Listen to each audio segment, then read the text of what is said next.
Et salut à tous les insiders ambitieux, c'est Benjamin, auteur du site tradingdebutant.com. Alors aujourd'hui, je voulais discuter de combien de pips cherchés ou de points cherchés par trade. Avant de commencer, ce que tu peux faire par contre, si c'est pas déjà fait, c'est cliquer sur la cloche et sur le bouton s'abonner pour recevoir toutes les nouvelles vidéos par notification, ou l'inverse, d'abord s'abonner ensuite la cloche, c'est mieux. Tu peux mettre un pouce bleu parce que ça va m'aider. Et tu peux chercher dans la description le PDF 5 points essentiels pour réussir en trading, qui regroupe en fait 5 erreurs que la plupart des débutants font quand ils commencent, et même les moins débutants, ça sert toujours, et c'est toujours un bon petit rappel. Bref, alors combien de pips on peut viser par trade? Alors comme tu t'en doutes, forcément, il n'y a pas de vérité absolue, mais je vais te donner quelques pistes pour avoir des éléments de réponse. La première des choses, ça va dépendre, bien sûr, de l'unité de temps sur laquelle tu trades.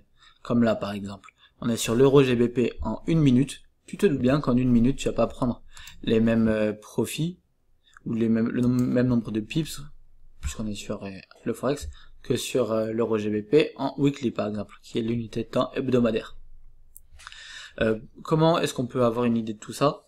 Alors, on va aller dans indicateur, et là, tu vas utiliser l'average true, juste ça sauter, excuse-moi. Bref, tu vas mettre l'ATR. Voilà. ATR, Average True Range, qui est en fait la moyenne des dernières bougies. Enfin, c'est la moyenne des 14, puisqu'elle est réglée en 14. La moyenne de la taille des bougies, tout simplement.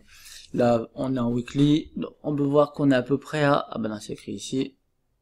Ouais, c'est ça. C'est écrit ici, là, tu vois, ce chiffre-là, 111. Donc c'est 111 pips par bougie hebdomadaire, la moyenne. Alors, tu peux te dire que, je sais pas, par exemple, tu peux chercher, là, c'est pas, comment dire, c'est pas une vérité générale, mais tu sais que tu vas chercher au moins, normalement, plus qu'une semaine enfin, que la taille moyenne d'une semaine. Donc, tu vas chercher plus de 110 pips sur un trade weekly, par exemple. Alors que, par exemple, sur le 1 minute, tu vois ici, là, c'est 2 pips, la moyenne. Donc, tu vas chercher un peu plus de 2 pips. Alors je te dis un peu plus que 2, puisque ça me paraît assez logique que si par exemple on va dire, voilà, là on a un bon exemple, on va dire toi t'as vu ça là comme ça, et tu t'es dit je vais acheter quand on va venir toucher cette zone là, une zone que t'as trouvé, je sais pas, peut-être parce que ça a tapé une fois là une deuxième fois, et tu t'es dit là on est venu toucher, je vais chercher. Donc s'il y a plusieurs bougies qui ont mis, je sais pas là il y a combien de bougies, et le la règle, là, entre là et là, il t'a fallu une quinzaine de bougies pour faire cette forme là. Si tu la traites, tu te doutes bien que tu vas pas prendre, au bout d'une bougie, tu vas prendre ton bénéfice. Donc on va dire que tu vas chercher plus de 2 pips par exemple, par rapport à l'ETR, tu vois. Alors que en weekly, quand on revient sur le weekly, on va dire que là tu vois cette résistance violette là, c'était donc une résistance. T'es venu, t'as vendu ici, cette résistance elle est forte, tu te dis bien que tu vas peut-être courir plusieurs semaines. Donc plus de 100... Pourquoi ça bouge? Ah, voilà, plus de... Je sais plus, j'ai dit 111 pips, je crois. Ouais, ça 111 pips. Donc tu vas laisser plus de 111 pips, par exemple.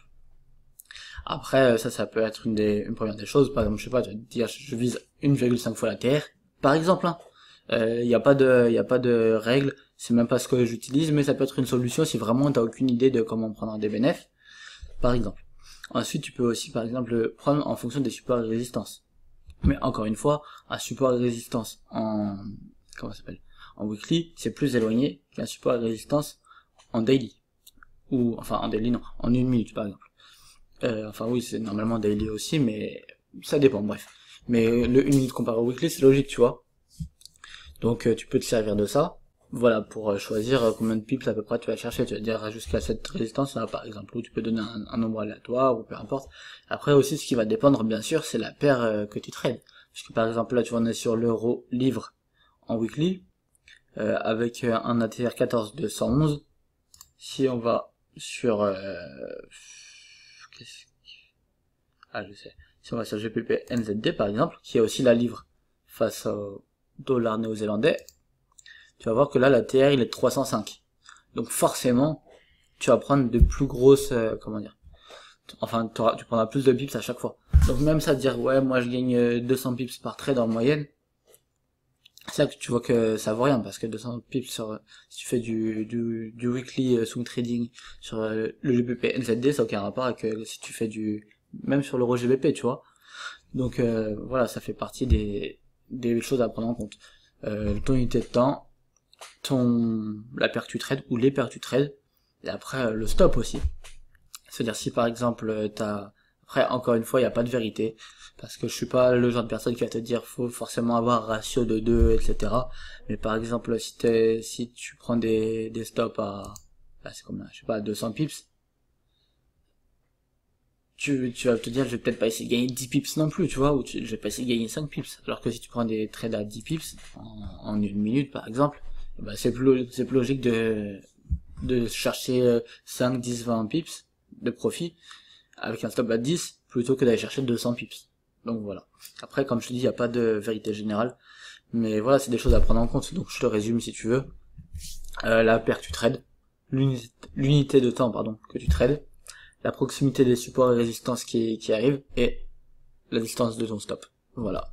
Donc si cette vidéo t'a plu, je te le rappelle, tu peux mettre un pouce bleu, tu peux t'abonner, tu peux cliquer sur la cloche, les 5 points essentiels dans la description.